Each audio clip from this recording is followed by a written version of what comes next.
जैसे जैसे चुनाव नजदीक आ रहा है, जुबानी हमले तेज होते जा रहे हैं। अब मुख्यमंत्री हेमंत सोरेन ने आरएसएस की तुलना चूहे से कर दी है। सीएम ने अपने बयान में कहा कि आरएसएस के लोग चूहे की तरह समाज में घुसेंगे और तोड़ने का काम करेंगे। ऐसे लोगों को पहचानने और उनसे सावधान रहने की जरूरत है। देखा है ऐसे लोगों को आप देखेंगे, ये आरएसएस के लोग चूहा की तरह अंदर अंदर घुस जाके, मैं उनको कहना चाहूंगा, ये जाकर के आपने भारत सरकार का आंकड़ा निकाल के देख ले कि कौन से जिला में, कौन से राज्य में किस तरीके से आंकड़े में बदलाव हुआ है। जाके बंगाल में देखे, बंगाल का आंकड़ा क्या है, और पता कीजिए झारखंड में अलग अलग जिलों का आंकड़ा क्या है। तो आसपास पता चलेगा कि यहां कोई डेमोग्राफी में बदलाव नहीं, सब अमन चैन से रह रहे हैं, खुशी अमन से रह रहे हैं। तो इतना ही नहीं, झारखंड में घुसपैठ और डेमोग्राफी पर बवाल कर रही बीजेपी को हेमंत सोरेन ने कहा कि झारखंड में डेमोग्राफी में कोई बदलाव नहीं हुआ है। डेमोग्राफी में बदलाव देखना है तो बंगाल के कुछ जिलों में देख लें। ये जाकर के आपने भारत सरकार का आंकड़ा निकाल के देख ले कि कौन से जिला में, कौन से राज्य में किस तरीके से आंकड़े में बदलाव हुआ है। जाके बंगाल में देखे, बंगाल का आंकड़ा क्या है, और पता कीजिए झारखंड में अलग अलग जिलों का आंकड़ा क्या है। तो आसपास पता चलेगा कि यहां कोई डेमोग्राफी में बदलाव नहीं, सब अमन चैन से रह रहे हैं, खुशी अमन से रह रहे हैं। और आरएसएस पर हेमंत सोरेन ने क्या टिप्पणी की थी, यह भी देखिए। इसलिए इनको गांव में घुसने नहीं देना है। ध्यान रखिएगा, ये लोग पैसा कौड़ी लेके घुसेगा, हड़िया दारू लेके घुसेगा, बड़ा बड़ा ये लोग, ऐसे ऐसे लोगों को आप लोग देखेंगे जो कभी उन लोगों को झारखंड में नहीं देखा है। ऐसे लोगों को आप देखेंगे। ये आरएसएस के लोग चूहा की तरह अंदर अंदर घुस जाके हमारे समाज को तोड़ने का काम करेगा। तो इन लोगों को भी आप लोगों को पहचान के रखने की आवश्यकता है। और हेमंत सोरेन पर बाबूलाल मरांडी का वार, आरएसएस पर दिए गए बयान पर उन्होंने वार किया है। सीएम हेमंत जब चूहे से डरते हैं तो झारखंड की रक्षा कैसे करेंगे? हम भी आरएसएस से जुड़े हैं। हेमंत सोरेन को चूहे से घबराहट क्यों है, ये बाबूलाल मरांडी ने पूछा है।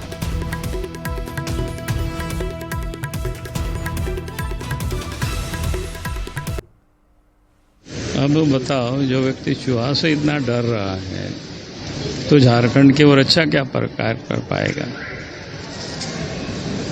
जो एक तरफ वो कह रहे हैं कि आरएसएस चूहा है, हम भी तो आरएसएस से ही जुड़े हुए हैं, हम भी राष्ट्रीय स्वयंसेवक संघ के स्वयंसेवक हैं। तो जब वो व्यक्ति चूहा से इतना घबरा रहे हैं, इतना घबराहट है, तो इतना बड़ा विशाल झारखंड की वो कैसे रक्षा कर पाएंगे? और हेमंत सोरेन के आरएसएस पर बयान को लेकर नेता प्रतिपक्ष अमर बाउरी ने पलटवार किया। अमर बाउरी ने कहा कि सीएम को वोट बैंक के लिए तुष्टीकरण के आगे बांग्लादेशी घुसपैठिए नहीं दिख रहे हैं और इसलिए वे राष्ट्रवादी संगठन आरएसएस पर ऐसी ओछी टिप्पणी कर रहे हैं। माननीय मुख्यमंत्री हेमंत सोरेन जी अपने तुष्टीकरण और वोट बैंक की राजनीति के कारण अपने पूर्वजों, वंशजों, अपने आदिवासी समाज के अस्मिता तक को खतरे में डाल रहे हैं और बांग्लादेशी घुसपैठिए उनको दिख नहीं रहे हैं। हेमंत सोरेन के आरएसएस पर दिए गए बयान को लेकर बीजेपी ने पलटवार किया। प्रत्युष शाहदेव ने कहा कि आरएसएस को झारखंड मुस्लिम मोर्चा के नेता हेमंत सोरेन से सर्टिफिकेट की जरूरत नहीं है। वो झारखंड मुस्लिम मोर्चा के मुख्यमंत्री हेमंत सोरेन से कोई सर्टिफिकेट की आवश्यकता नहीं है। आरएसएस ने हमेशा देश की सेवा की है, लेकिन ये मुख्यमंत्री का फ्रस्ट्रेशन बता रहा है। साहब, आपने लाश बना दिया झारखंड को 5 वर्षों में, आदिवासी मूलवासियों को नोच खसोट खाया, और आप ऐसी घटिया बातें कर रहे हैं। तो हेमंत सोरेन ने आरएसएस की तुलना की तो बीजेपी आग बबूला हो गई, लेकिन कांग्रेस ने हेमंत सोरेन से भी आगे बढ़कर अब बीजेपी समाज के लिए दीमक है ऐसा कह रही है। कांग्रेस प्रवक्ता ने बीजेपी को चुनावी मैदान में आने की चुनौती दी और कहा कि जनता उनकी हकीकत बताएगी। संज्ञा दी, बल्कि मैं तो कहूंगा कि वो तो दीमक हैं, समाज के लिए दीमक हैं।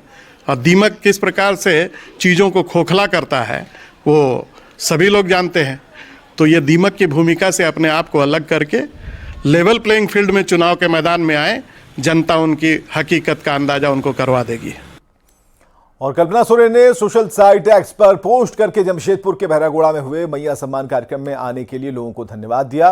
कल्पना सोरेन ने लिखा, बारिश के बीच बहरागोड़ा में मैया सम्मान यात्रा को मिल रहा स्नेह और आशीर्वाद अभूतपूर्व है। आप सभी माताओं, बहनों और भाइयों को बहुत बहुत बधाई और जोहार। इसके साथ ही उन्होंने इस वीडियो को भी पोस्ट किया है।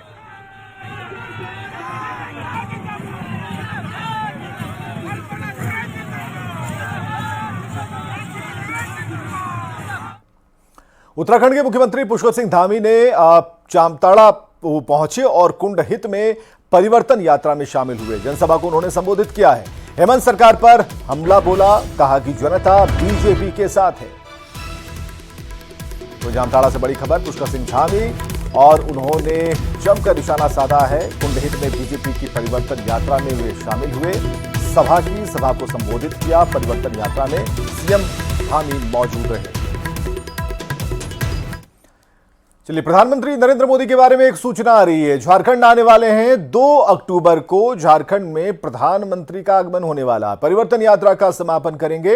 हजारीबाग में यह कार्यक्रम होगा और 17 दिन के भीतर दूसरी बार झारखंड आने वाले हैं प्रधानमंत्री नरेंद्र मोदी। जनजाति समाज के लोगों से संवाद करेंगे। 32 समुदाय के 800 लोगों से उनका संवाद होगा। पहले 3 अक्टूबर को यह समापन होना था। गांधी जयंती पर यह समापन हो रहा है।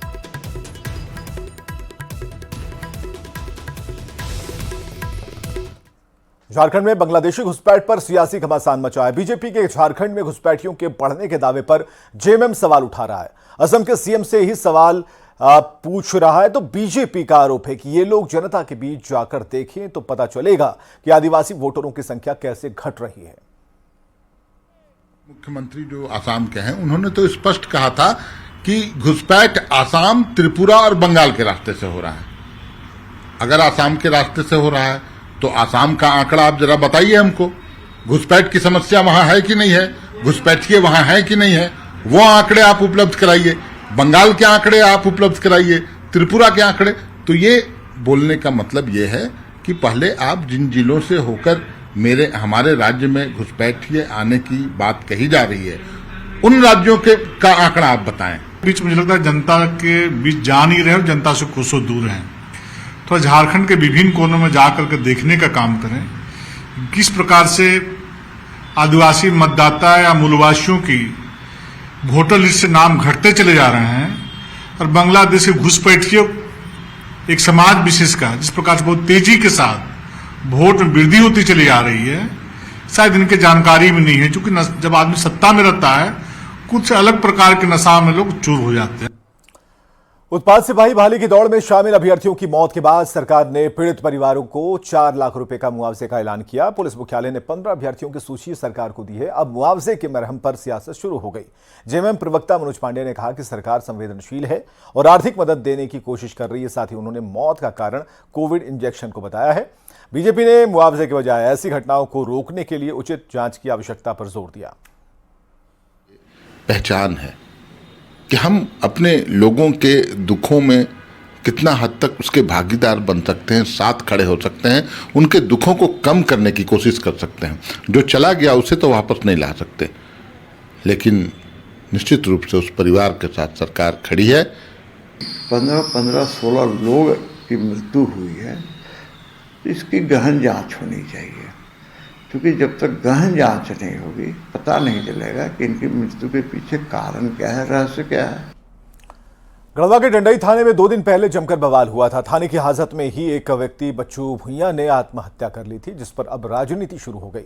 बीएसपी सुप्रीमो मायावती ने इस पर संज्ञान लिया है। पुलिस हिरासत में बच्चू भुइयां की मौत को दुखद बताते हुए उच्च स्तरीय जांच की मांग की है। अगर पीड़ित परिवार को उचित मुआवजा और दोषियों के खिलाफ कार्रवाई नहीं होती है तो बीएसपी जोरदार आंदोलन करेगी। दूसरी ओर थाने पर बवाल मामले में पुलिस इंस्पेक्टर के आवेदन पर 2 पत्रकार समेत 15 लोगों पर नामजद प्राथमिकी दर्ज की गई है, जबकि 100 से ज्यादा अज्ञात लोगों पर एफआईआर दर्ज की गई है।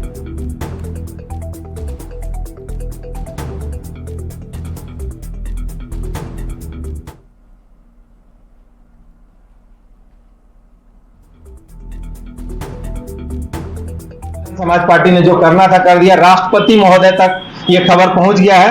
बहुत जल्द 1 सप्ताह के अंदर में अगर ये दोषी को सजा, 1 करोड़ रुपए का मुआवजा और 1 आदमी को नौकरी देने का अगर किसी तरह का प्रावधान नहीं किया गया, कम से कम 10,000 लोगों को लेकर हम लोग घेराव करेंगे यहाँ के सचिवालय को और एसपी आवास का।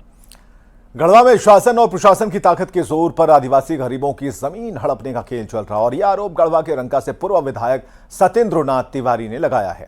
राज्यपाल से मिलकर इन आदिवासियों की मदद की गुहार लगाई है और इसे लेकर पूर्व विधायक ने एक ज्ञापन भी राज्यपाल को सौंपा है, जिसमें उन्होंने आरोप लगाया कि मंत्री मिथिलेश ठाकुर के प्रतिनिधि ने सबाने गांव के मुंडा आदिवासी लोगों की 7.5 एकड़ जमीन को हड़पा है और पीड़ित आदिवासियों की पुलिस प्रशासन कोई मदद नहीं कर रहा। बावजूद पूर्व बीजेपी विधायक ने राज्यपाल से इन सब की मुलाकात कराकर न्याय की गुहार लगाई है। राज्यपाल ने इस मामले को गंभीरता से जांच कराने की बात कही। सेक्रेटरी झारखंड सरकार को इस बात से मैं अवगत कराऊंगा, जरूरत पड़ा तो एक विशेष कमेटी गठन करके आदिवासी मुंडा समाज को, इसको मिथिलेश ठाकुर कबाड़ना चाहते हैं, अपने प्रतिनिधि के माध्यम से उजाड़ना चाहते हैं, उनको हर हाल में न्याय दिलाने का महामहिम राज्यपाल ने भरोसा दिया है। अब आपको चाईबासा लेकर चलते हैं, जहां लगातार हो रही बारिश के कारण पोड़ाहाट डैम का प्राकृतिक सौंदर्य बढ़ गया है। डैम के ओवरफ्लो से झरने के जैसा पानी बह रहा और इसका दृश्य मनमोहक है। ज्यादा जानकारी दे रहे हैं रुपेश प्रधान।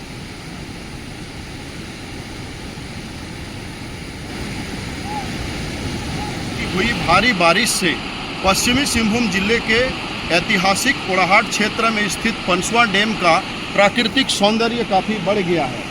आप यहाँ डैम में देख रहे हैं, पूरी तरह से पानी लबालब भरा हुआ है। पूरे बारिश के मौसम में इस डैम का पानी ओवरफ्लो नहीं हुआ था, लेकिन आप अभी देख रहे हैं कि यहाँ डैम का पानी ओवरफ्लो हो रहा है और झरने की तरह झरझर आवाज़ करते हुए ये बह रहा है और ये दृश्य काफ़ी मनमोहक लग रहा है। तो क्षेत्र के लोग यहाँ इसे देखने के लिए, इसका लुत्फ उठाने के लिए पहुँच रहे हैं। ये पर्यटन स्थल पोड़ाहाट के जो मनमोहक हरियाली भरे वादियाँ हैं, जो पहाड़ हैं, उससे घिरा हुआ ये डैम है। तो इसका प्राकृतिक सौंदर्य पहले से ही काफ़ी खूबसूरत है और जब इसमें बरसात के मौसम में पानी बढ़ जाता है तो इसका प्राकृतिक सौंदर्य और अधिक बढ़ जाता है। बारिश जैसे ही थमेगा, मौसम जैसे साफ होगा, तो यहाँ इस दृश्य का लुत्फ उठाने के लिए लोग आएंगे और यहाँ आनंद उठाएंगे। रुपेश प्रधान, न्यूज़ 18, चाईबासा। और यहाँ रुकेंगे एक ब्रेक के लिए।